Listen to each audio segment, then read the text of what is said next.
여러분 반갑습니다. 정문성 목사입니다.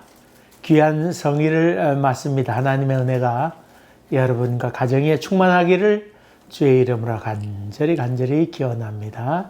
기도하겠습니다. 은혜로우신 아버지 하나님, 코비드가 점점 잠잠해지는 듯한데 이럴 때 더욱더 조심하는 저희들 되게 하시고 또 이 모든 어려움이 속히 지나가도록 은혜를 베풀어 주시옵소서. 오늘 예배드리는 가정마다 하나님의 복이 충만하도록 인도해 줄 줄 믿사옵고 예수님 이름으로 기도하옵나이다. 아멘. 오늘 우리에게 주신 하나님의 말씀은 마태복음 21장 33절부터 41절까지 말씀입니다. 제가 봉독하겠습니다. 다른 한 비유를 들으라. 한 집 주인이 포도원을 만들어 산 울타리로 두르고 거기에 즙 짜는 틀을 만들고 망대를 짓고 농부들에게 세로 주고 타국에 갔더니 열매 거둘 때가 가까움에 그 열매를 받으려고 자기 종들을 농부들에게 보내니 농부들이 종들을 잡아 하나는 심히 때리고 하나는 죽이고 하나는 돌로 쳤거늘 다시 다른 종들을 처음보다 많이 보내니 그들에게도 그렇게 하였는지라. 후에 자기 아들을 보내며 이르되 그들이 내 아들은 존대하리라 하였더니 농부들이 그 아들을 보고 서로 말하되 이는 상속자니 자 죽이고 그의 유산을 차지하자 하고 이에 잡아 포도원 밖에 내쫓아 죽였느니라. 그러면 포도원 주인이 올 때에 그 농부들을 어떻게 하겠느냐. 그들이 말하되 그 악한 자들을 진멸하고 포도원은 제 때에 열매를 바칠 만한 다른 농부들에게 새로 줄지니이다. 아멘, 아멘. 예수님께서 예루살렘에 들어오시게 됩니다. 예루살렘에 들어가시게 될 때 이젠 자신의 이제 죽음을 이제 앞두고 이제 내가 죽음의 길을 걷겠다 하는 그런 상징이기도 합니다. 사람들이 환호하면서 다윗의 자손이여 하면서 종려나무 가지를 흔들고 자기가 입고 있던 옷을 깔기도 하고 그러면서 대단히 환영하게 됩니다. 이런 장면을 목격하게 된 대제사장들이나 장로들은 저게 뭔가 저러다 큰일 나지, 반란이 일어나지 그런 생각을 가졌을 뿐만 아니라 로마 병사들도 로마 군인들도 그런 생각을 했던 것은 분명합니다. 예수님께서 예루살렘에 들어가셔서 성전에 들어가시게 됐는데 거기서 성전 청소를 하게 됩니다. 상을 둘러엎고 또 내어 쫓기도 하고 너희들이 이 기도하는 집을 강도의 구rel로 만드는도다 그러면서 예수님께서 아주 분노하시게 되지요. 그리고 또 무화과 나무를 저주하면서 믿고 구하는 자에게 주겠다고 그런 약속의 말씀도 합니다. 그리고 예수님께서 그들을 가르치시고 이렇게 하는 장면을 바라보게 될 때 네가 무슨 권위로 그렇게 가르치고 또 성전 청소도 하고 난리법석 피우느냐 이런 이야기를 대제사장과 장로들이 와서 하게 되지요. 그럴 때 예수님께서는 첫째로 비유로 말씀하시게 됩니다. 그것은 두 아들의 비유를 얘기하고 있습니다. 그러면서 첫째 아들과 둘째 아들 얘기하면서 이 세리와 장녀 이 사람들이 둘째 아들인데 이들이 결국 순종하게 됨으로 말미암아 천국에 먼저 들어가게 될 것이다. 저들이 들어가게 될 것이다. 그렇게 얘기를 하게 됩니다. 예수님께서 예루살렘에 입성하게 됨으로 말미암아 공격이 더욱더 심해지게 되지요. 예수님께서는 자기 색깔을 이제 드러내게 되지요. 그 전까지는 어려움이 있을 때 피하기도 하고 또 뭐 굳이 지금 싸울 필요 없다는 생각에서 이리저리 피하기도 하셨지만은 이제는 정면 대결 양상으로 나오게 됩니다. 자기의 어떤 색깔을 구체적으로 드러내고 또 죽음을 앞두고 원색적인 표현도 많이 하게 되지요. 자기를 계시하게 됨으로 말미암아 이제 내가 죽음 가운데 이르게 되었을 때에 제자들이 어떤 삶을 살 것인가 하는 것에 대해 생각이 될 것 아니에요.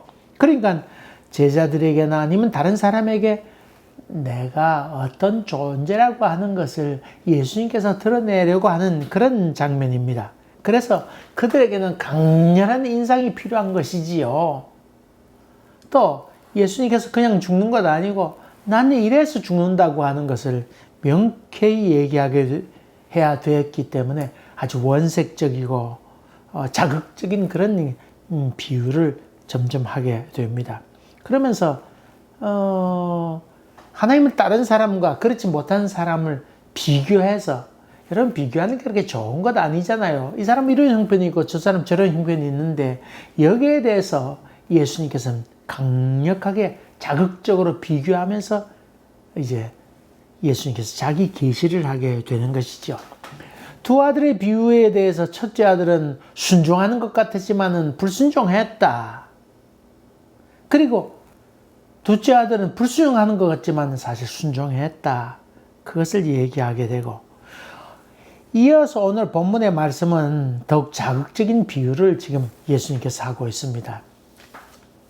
이 비유를 얘기하게 될 때 한 가지 더 기억할 것이 있습니다. 그것은 비유로 말씀하실 때는 어떤 목적이 있어서 비유로 말씀하신다고 하는 것을 여러분이 기억하세요.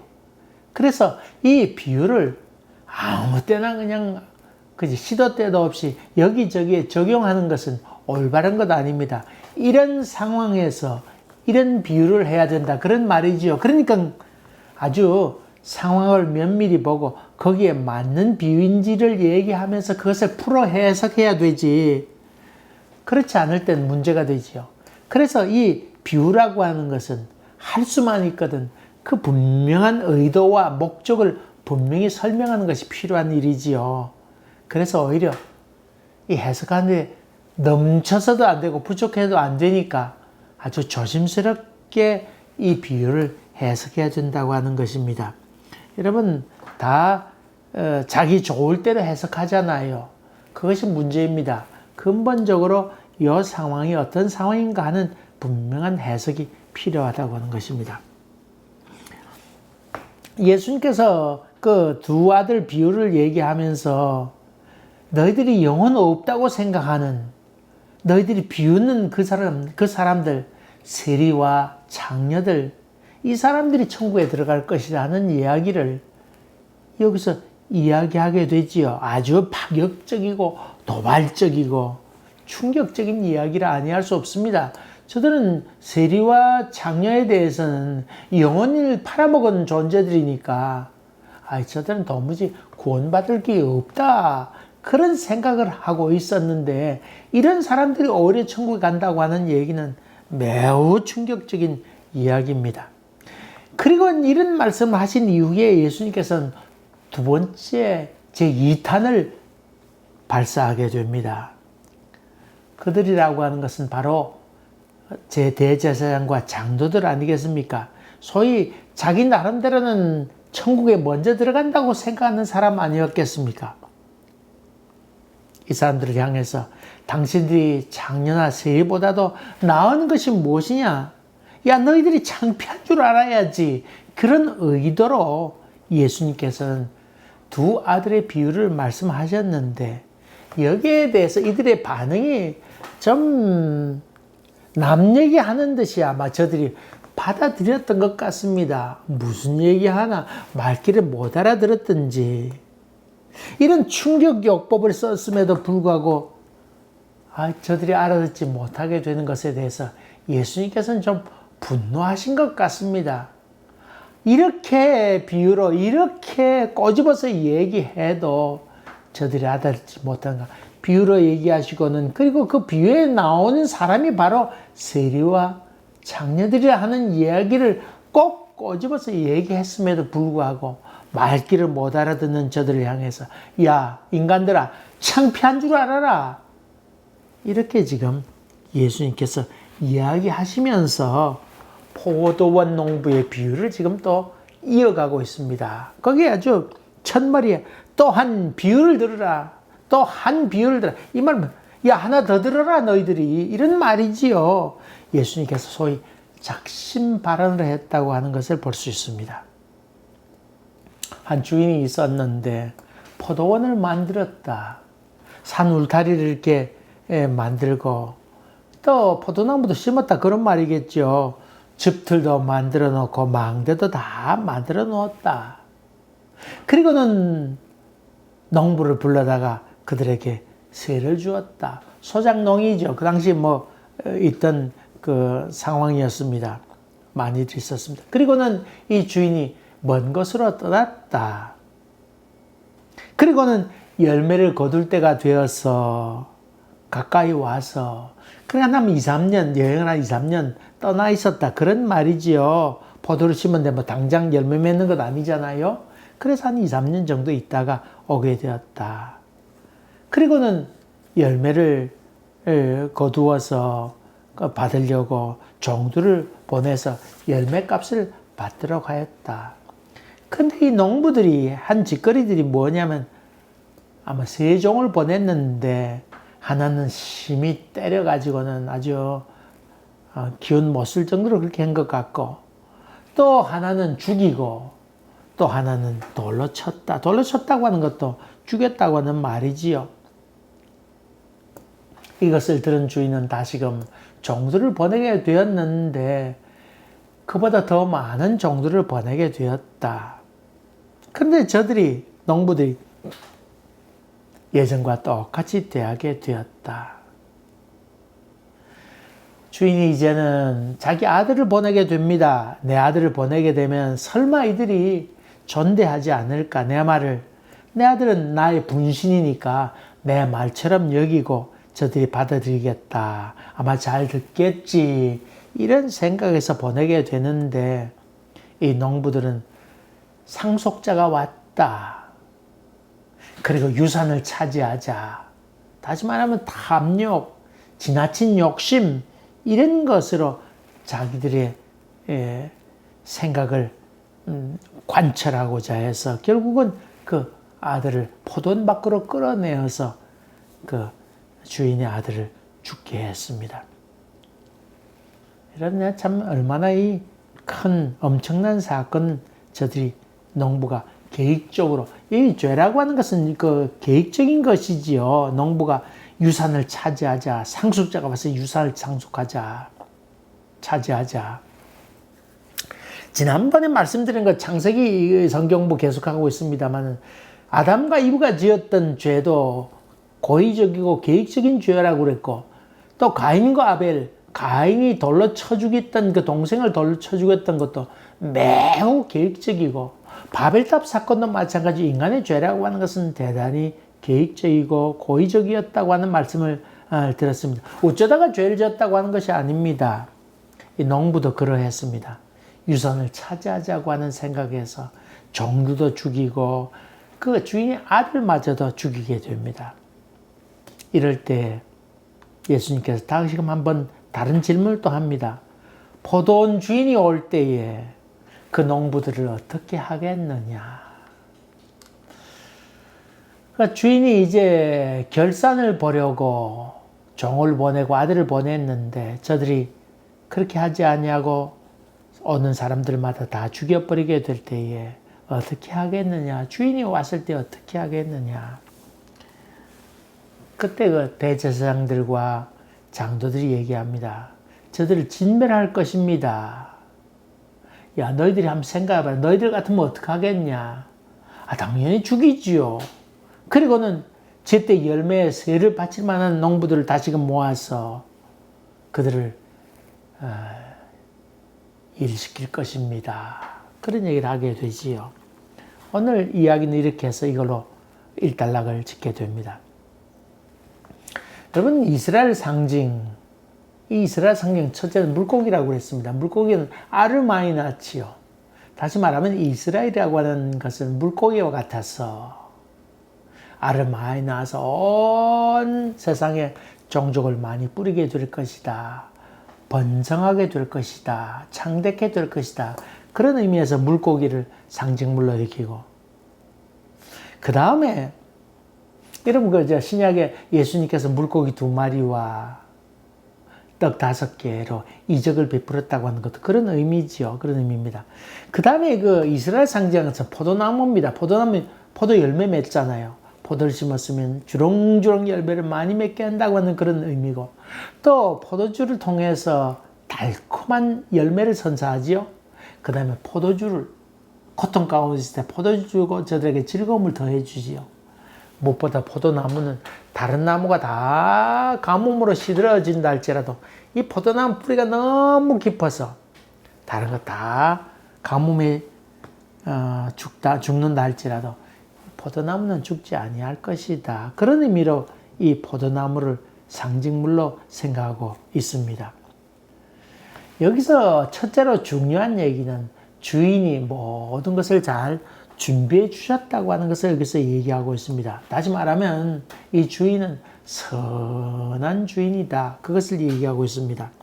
이 농부는 이 주인이 준비한 모든 것에 그냥 와서 걱정 근심할 것 없이 일만 그냥 잘하면 되었습니다. 포도나무만 관리만 잘하면 되었습니다. 참 좋은 주인이었습니다. 이 주인은 잔소리도 하지 않고 그저 모든 것 맡기고 먼 곳으로 떠났다. 다시 말하면 그는 뭐 잔소리 하면서 깐깐하게 옆에 서서 그렇게 얘기하는 분이 아니고 내가 알아서 잘 하도록 해라. 그렇게 여기는 분이셨다고 하는 것입니다. 여기서 얘기하는 것은 우리가 믿는 전능하신 하나님, 그분은 참 선하신 분이시다. 그것을 여기서 얘기하고 있죠. 울타리도 그가 준비하셨고, 포도원도 그가 만드셨고, 즙틀도 그가 준비하셨고, 망대까지도 그가 준비하셨고, 물론 잔소리도 하지 않고 그는 멀리 계셨습니다. 여러분, 이런 주인이 마지막에 그 열매를 거둔 다음에 이들 농부들에게 넉넉히 보상했을까요? 안 했을까요? 그런 존재였을까요? 아니면 쫀쫀하게 인색한 그런 그 주인이었을까요? 여러분, 이 문장으로 봐서 이 주인은 아주 선하신 분이어서 저들이 수고하고 땀 흘린 것 이상으로 더 넉넉히 해줄 분이라고 해서 우리가 알 수 있습니다. 다 맡기고 떠난 그 주인, 이 주인은 지독하고 악질적인 그런 분이 아니었습니다. 돌아와서 넉넉히 줄 만한 그런 분이셨습니다. 얼마 전에 얘기 들으니 동남아 이렇게 노동자들이 한국 와서 일하는데 농사 짓는 일에 이렇게 저들이 아가씨들이 베트남이나 뭐 다른 데서 이렇게 오게 됐는데 농부들이 얼마나 지독하게 대하는지 물 마실 시간도 안 주고 또 음식도 자기가 준비해가지고는 와야 됐고 또 어디서 살게 했냐면 그 컨테이너 집 있잖아요. 조그만 컨테이너 집. 거기서 두세 사람이 모여 살도록 했는데 여름에 아주 얼마나 햇빛 내리쬐요. 에어컨도 없는 곳에 거기서 살도록 했다고 하는 얘기. 그리고 도망갈까봐 여권도 빼앗아 두고 또 쥐꼬리만한 그 돈을 주면서 아주 착취하고 그 법상으로 맨 처음에 그 초청한 사람들의 허락이 없으면 다른 곳에서 취직도 할 수 없다고 하는 법이 있다네요. 그래서 다른 곳에 가지도 못하도록 그렇게 하고 아주 나쁜 짓을 많이 한다는 얘기도 들었습니다. 그런 얘기 들을 때 화가 피가 거꾸로 돕니다. 이런저런 얘기를 듣지만 우리가 행하는 그런 일은 하나님으로부터 긍휼을 받을 수 없는 그런 짓거리를 하는 것을 봅니다. 여기에 나와 있는 주인은 그런 주인이 아니었습니다. 멕시코에 있는 한국 기업들이 있는데 현지인 노동자들을 쓰면서 온갖 그 한국 사람들이 그 멕시코 노동자들에게 쌍소리하고 학대하고 무시하고 인간 취급하지도 아니하고 저들의 식사는 형편없이 주면서 한국 사람만 모여있는데 거기는 멋들어지게 잘 먹는다는 얘기도 듣습니다. 그러면서 한인교회에 가서 찬송도 부르고 그런답니다. 그런 모습을 또 그런 얘기를 들을 때마다 허파가 뒤집히기도 합니다. 여기 있는 주인은 결코 그런 존재는 아닙니다. 우리가 믿는 전능하신 하나님, 그분은 넉넉히 주시는 분이시고 우리가 수고한 것 이상으로 주님께서 준비하신 분이라고 하는 것을 얘기하고 있습니다. 요즘 우리 집에 개 한 마리가 입양되어 왔습니다. 한국에서 유기견으로 있던 개인데 보더콜리인지 개 중은 오스트레일리아 셰퍼드인지 그건 알 길이 없습니다. 그 수의사들도 정확하게 다 모르는 것 같습니다. 그게 무슨 개면 어때요? 근데 이 개가 아주 훈련이 잘 되지 않아서 종종 식탁에나 아니면 그 싱크대 위에 올려놓은 음식물이 있는데 고기나 빵 이런 것들을 눈 깜짝할 때 그냥 콱 물어가지고 달아납니다. 그럼 개 침도 발려있는데 그걸 또 뺏어가지고 우리 또 이렇게 우리가 먹기도 합니다. 개 물었던 걸 우리가 먹기도 하지요. 근데 여러분, 우리 개가 그렇게 했다고 해서 몽둥이로 개 때립니까?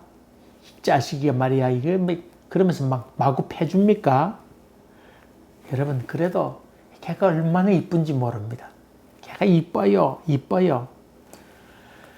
이걸 보면서 하나님은 인간보다 못하실까? 우리가 이 개가 훔쳐 먹는 것도 귀엽고 우리 쳐다보면 이렇게 달라고 이렇게 쳐다보는 모습만 봐도 이쁜데 우리가 좀 죄를 짓고 잘못한다고 해서 하나님이 너희 놈 자식 너 그냥 홍구녕 나봐라 그러면서 그냥 진노하시고 그냥 불꽃 같은 눈으로 그냥 우리를 향해서 화를 내실까?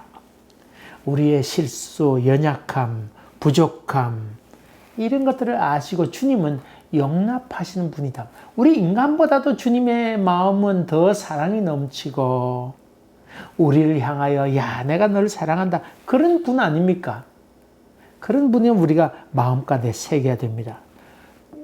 여러 가지 낙심 가운데 있을 때 또 일어나라고 또 아무것도 모르는 세상에 우리가 또 발걸음을 내딜 때 야 실망하지 말고 담대하라고 그리고 실패했다 할지라도 또 내가 기회를 줄게 이렇게 말씀하시는 사랑의 주인인 것을 봅니다. 오늘 여기에 있는 주인도 바로 그런 주인입니다. 우리가 믿는 전능하신 하나님 그분은 참 선하신 분이시다. 그리고 여기 종들을 또 보내고 여럿 보냈다고 하는 그것은 여러분 계속해서 기회를 주었다고 하는 말씀이기도 하지요. 두 번째로 얘기하고 싶은 것이 있습니다. 그것은 오늘 본문의 말씀 주인이 참 선하다고 하는 얘기인데 더욱더 중요한 것이 있습니다. 그것은 이전에 주인의 종은 선지자라고 하는 그런 의미이고 수많은 선지자를 보내게 되었는데 저들이 받아들이지 않게 되자 이제는 그의 아들을 이 땅에 보냈다고 하는 것입니다. 이게 오늘의 굉장히 중요한 의미가 여기 이 비유에서 담겨 있습니다. 특별히 세례 요한 같은 경우에 와서 결국은 선지자들 오게 됐는데 목배임을 당하지 않습니까? 여러분 성경에 나오는 여러 선지자들 가운데 기록되지 않은 선지자도 많이 있는데 톱으로 혐을 당하기도 하고 수많은 이스라엘 백성들이 순종하지 아니하고 돌로 쳐서 죽이려고 하기도 하고 그런 어려움들이 얼마나 많이 있었습니까? 또 왕들이 선지자들을 박해하고 그런 일들이 얼마나 많이 있습니까? 그런데 이번에는 이 주인이 자기 아들을 우리에게 보냈다고 하는 것입니다. 이 자기 아들, 하나님의 아들, 그분이 곧 예수 그리스도시다. 이것을 지금 이 성경에서 얘기하려고 하는 것입니다. 이러면서 이 아들 예수 그리스도가 죽임을 당하게 될 것을 예언하는 말씀이기도 합니다.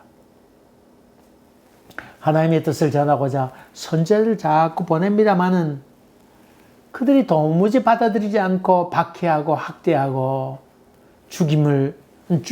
죽이고 그런 일을 하게 될 때 이번에는 정말 저들이 잘 받아들이겠지 존대하겠지 내 아들은 내 분신인데 적어도 대하듯이 저들이 대하겠지 존귀하게 하겠지 그런 마음에서 그 아들을 보냈습니다마는 저들이 받아들이지 않았다고 하는 것입니다.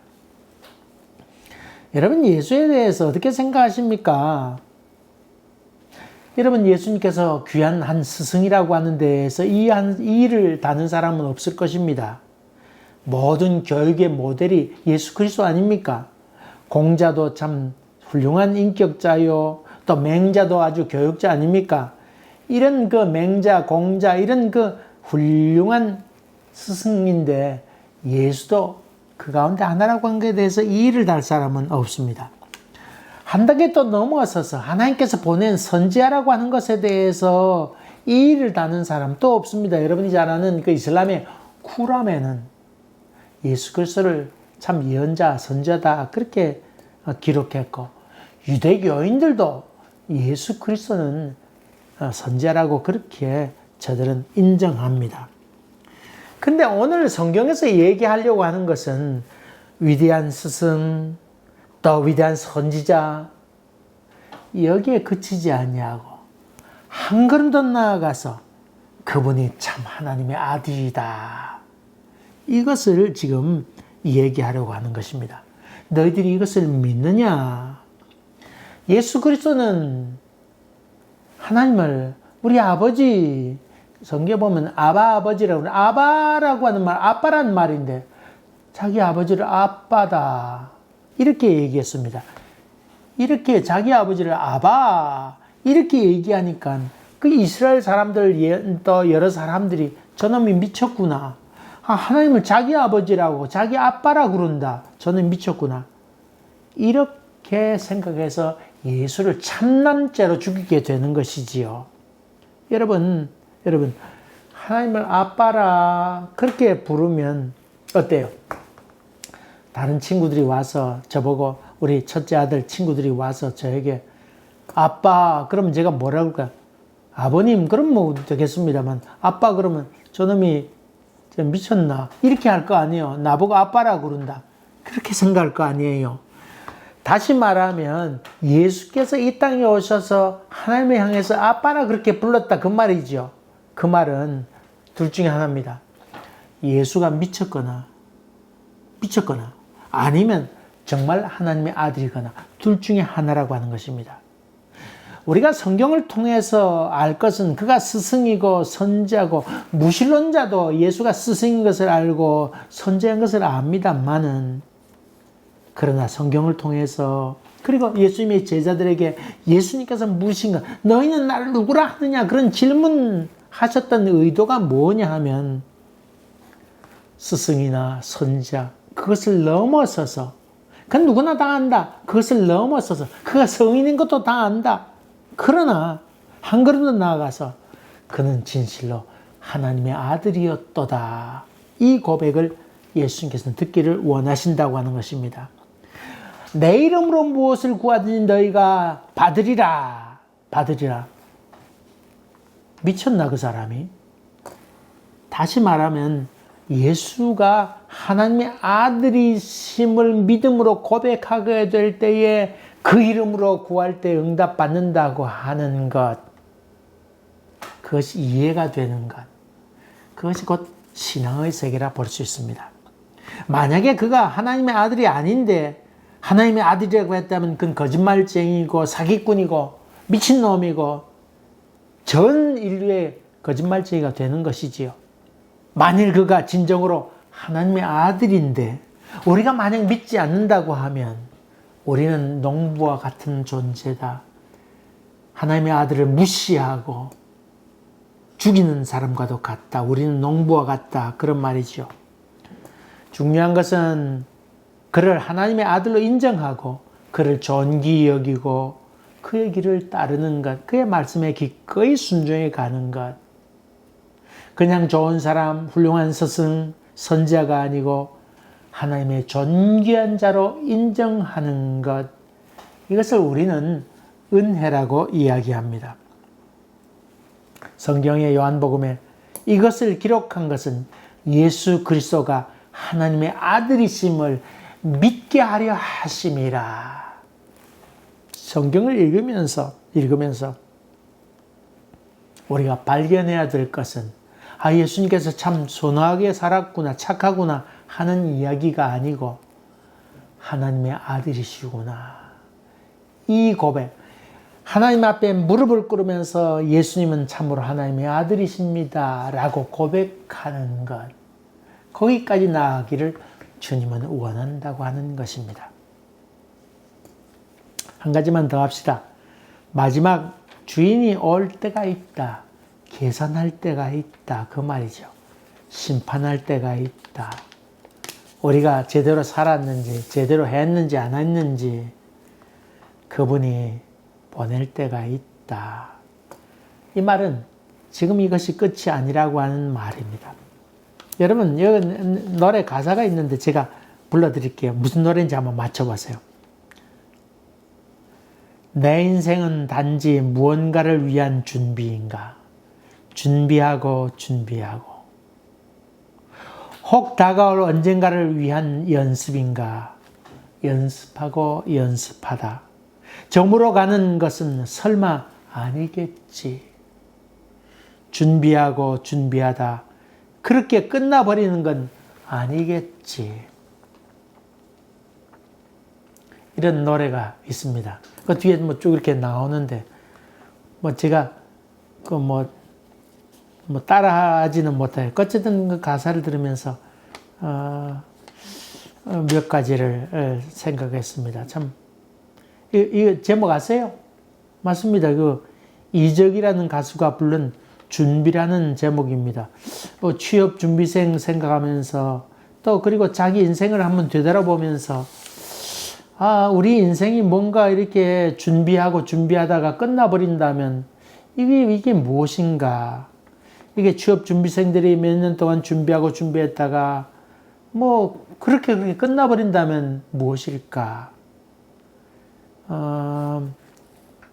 그런 연습하다가 끝나버린다면 인생이 무엇일까 하는 두려움, 장래에 대한, 이렇게 살다가 끝내면 어떻게 될 것인가.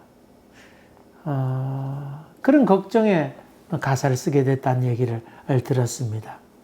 여러분, 우리의 삶이 이렇게 살다가 이 생으로 끝낸다고 하면 어떨까요? 그래서 사도 바울은 만약 우리의 생이 이 생뿐이면 예수 믿는 사람이 제일 불쌍한 사람이다. 그는 그렇게 설명하고 있습니다. 여러분, 언젠가 우리의 종말이 오게 될 때, 그때 우리 생에 있어서 대차대조표, 수익과 지출, 자산과 또 부채, 이런 것들을 다 정리하면서 하나님 앞에 계산해야 될 때가 있다. 그 말이죠. 심판대 앞에 설 날이 우리 가운데 있다고 하는 것입니다. 여기에 대해서 그날이 있다고 예수님은 선포하고 있습니다. 어떤 젊은이가 찾아왔습니다. 어떻게 살면 좋겠습니까? 그렇게 묻습니다. 이것도 하고 싶고 저것도 하고 싶은데 어떻게 해야 좋겠습니까? 그때 그 스승이 그렇게 얘기합니다. 젊은이, 당신 마음대로 살라고. 그러나 마지막에 심판이 있음을 기억하라고. 그것은 꼭 마음에 새겨두라고. 그리고는 돌려보냅니다. 어떤 삶을 살아야 될까요? 한번 깊이 느끼시면서 믿음 가운데 굳건히 거하시는 여러분 되시기를 주의 이름으로 간절히 기원합니다. 기도하겠습니다. 은혜로우신 주님 감사합니다. 그날이 있을 터인데 예수 그리스도를 모시고 주 앞에 엎드려 경배하는, 그리고 내가 나의 존귀하는 아들을 잘 대하였도다, 그렇게 칭찬 듣는 저희들 되도록 인도하여 주시옵소서. 지금은 우리 주 예수 그리스도의 은혜와 하나님 아버지의 지극하신 사랑과 성령의 역사하심이 저희들 가운데 항상 함께 계시기를 간절히 축원하옵나이다. 아멘. 여러분 감사합니다. 또 뵙겠습니다. 코비드로 인해서 많이 어려운데 이제 조금씩 그 도가 낮아지는 것 같습니다. 몇몇 교회는 대면 예배를 준비하고 있다는데 여러분 저도 알고 있습니다만은 조금만 더 좀 기다렸다가 우리도 그렇게 했으면 좋겠습니다. 감사합니다. 또 뵙겠습니다.